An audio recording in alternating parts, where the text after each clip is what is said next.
여러분의 삶의 목적은 무엇인가요? 저는 한동안 이 질문을 받을 때마다 주저없이 행복이라고 대답했습니다. 그러던 어느 날 문득 행복을 위해 산다는 건 결국 지금은 행복하지 않다는 뜻인가? 그럼 곁에 있는 행복을 그저 흘려보내고 있는 건 아닌가? 생각이 들었습니다. 예전에 읽었던 책을 다시 꺼내 들었습니다. 행복의 기원.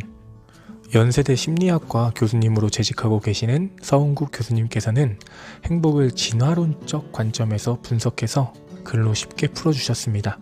쉽게 말해 행복이 무엇인지를 다양한 연구 결과를 토대로 정의 내려주신 거죠. 결론부터 말씀드리면 행복은 번식 그리고 생존을 위한 장치입니다. 우리가 성취해야 할 인생의 목표가 아니라 생존과 번식을 위해 필요한 수단이라는 겁니다. 저는 조금 충격을 받아서 처음엔 멍한 채로 책을 덮었고 그 감정이 무뎌져서 다시 한번 책을 읽으면서 행복의 의미에 대해 생각해 보았습니다. 오늘 영상을 끝까지 시청하시면 대체 왜 행복이 목적이 아니라 수단일 뿐인지, 그럼 우리는 앞으로 어떻게 살아가야 하는지에 대해서 알게 되실 겁니다. 다만 오늘 내용은 재밌긴 한데 조금 불편할 수도 있으니까요. 감안하시고 봐주셨으면 좋겠습니다. 당신의 더 나은 삶을 위해 핵심만 짚어드립니다. 지루한 일상을 설레는 일상으로 바꾸고 싶은 분들 구독과 좋아요.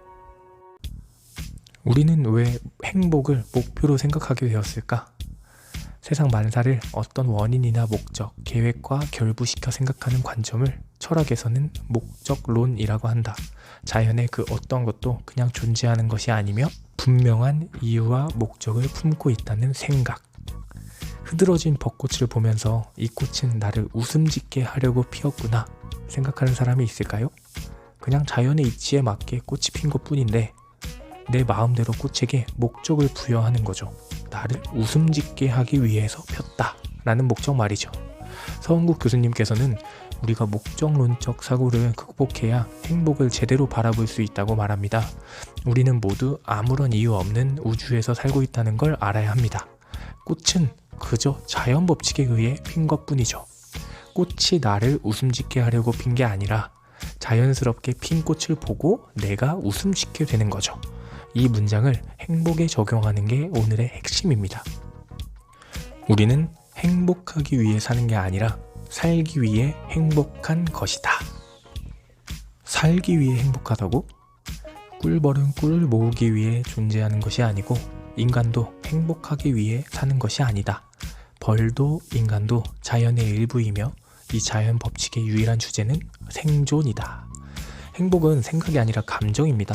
행복하고 싶다고 생각한다고 행복해지는 게 아니라 어떤 경험을 통해 얻은 자극이 뇌로 전달되면서 행복하다 이런 감정을 느끼게 되는 거죠.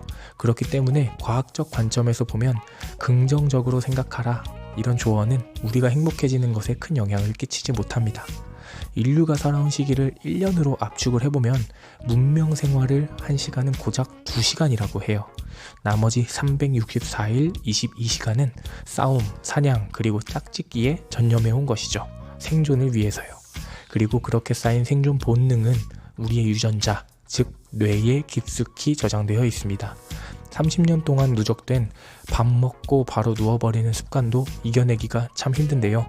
600만 년간 쌓인 생존 습관을 우리가 쉽게 버릴 수 있을까요? 그럼 행복도 혹시 이렇게 생존하기 위해 생긴 특성이 아닐까요? 행복과 생존은 대체 무슨 관계일까요? 자연이 내려준 인간의 숙명은 생존이다. 이런 과학적 연구 결과들을 열거하면서 저자는 갑자기 서핑하는 강아지 이야기를 꺼냅니다. 강아지 주인은 어느 날 갑자기 강아지를 서퍼로 만들고 싶었고 그 어처구니 없는 생각을 현실화시키게 도와준 것은 다름 아닌 새우깡이었습니다. 새우깡의 힘을 빌려서 물가로 오면 하나 주고 발을 담그면 하나 주고 서핑보드에 오르면 하나 주고 이런 식으로 정말 강아지는 결국 서핑을 하게 됩니다. 실제로 외국에서는 강아지 서핑 대회도 있다고 해요.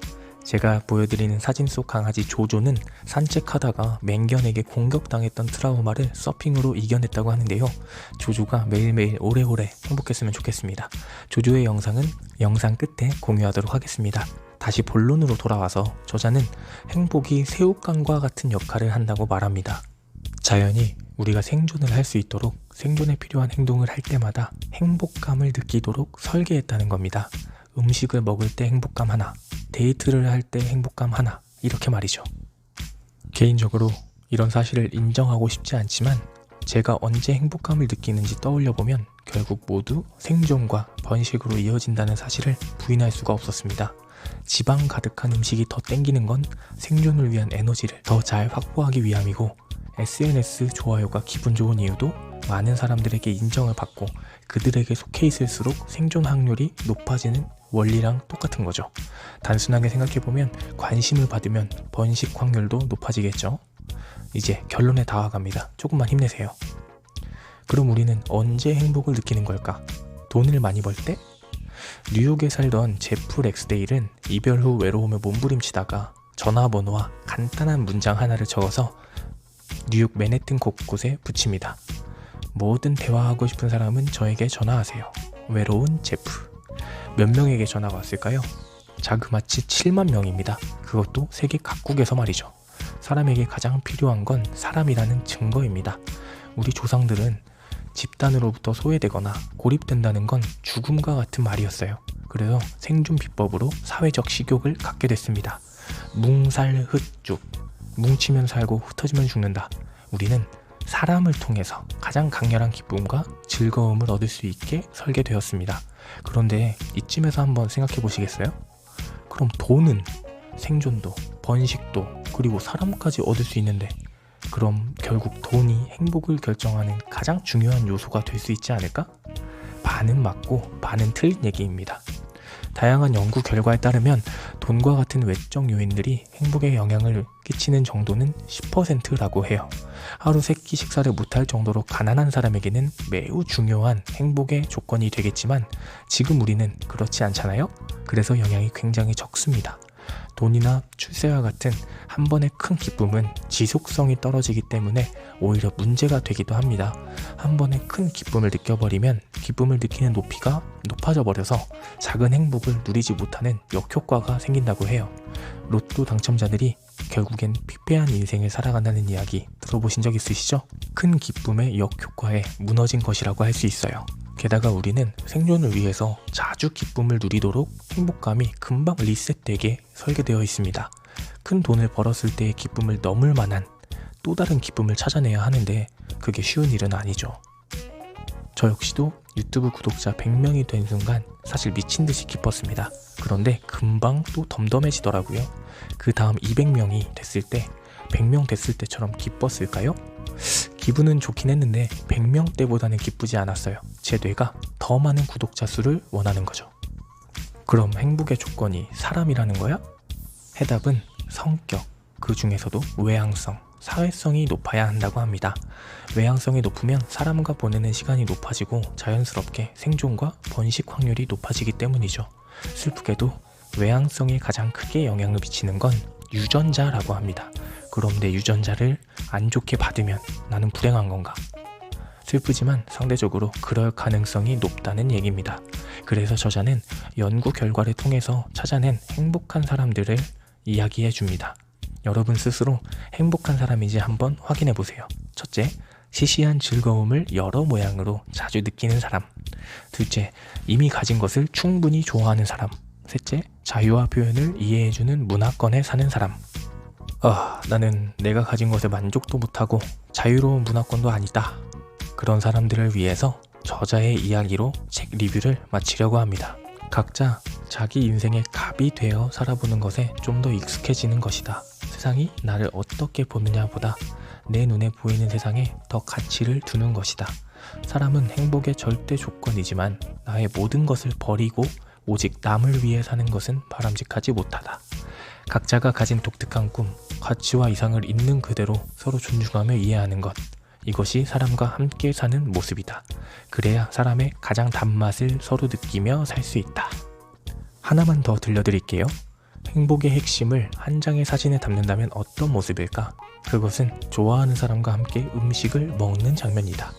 우리의 원시적인 뇌가 여전히 가장 흥분하며 즐거워하는 것은 바로 이 두 가지다. 음식 그리고 사람. 행복은 거창한 것이 아니다. 저는 인생을 오래 살진 않았지만 가끔은 도무지 과학적으로 이해할 수 없는 것들이 즐거움을 줄 때가 있습니다. 행복의 기원을 통해 서은국 교수님께서는 행복은 단순히 생존과 번식을 위한 도구이기 때문에 행복을 목적 삼아서 인생을 바칠 필요는 없다고 말합니다. 행복을 과학적으로 분석하면 해답은 정해져 있기 때문이죠. 다만 저는 이런 과학적인 시선으로 삶의 비과학적인 재미들을 빼앗기고 싶지는 않다, 이런 생각이 들었어요. 그래서 저는 제 노력과 성취가 생존과 번식을 위한 수단일 뿐이라는 사실에 귀를 닫기로 했습니다. 비과학적인 저로 살아가는 것도 그다지 나쁘지 않은 것 같아서 말이죠. 여러분은 오늘 방송을 듣고 행복에 대해서 어떻게 생각하시는지 댓글로 남겨주시면 너무너무 소통하는 데 도움이 될 것 같습니다.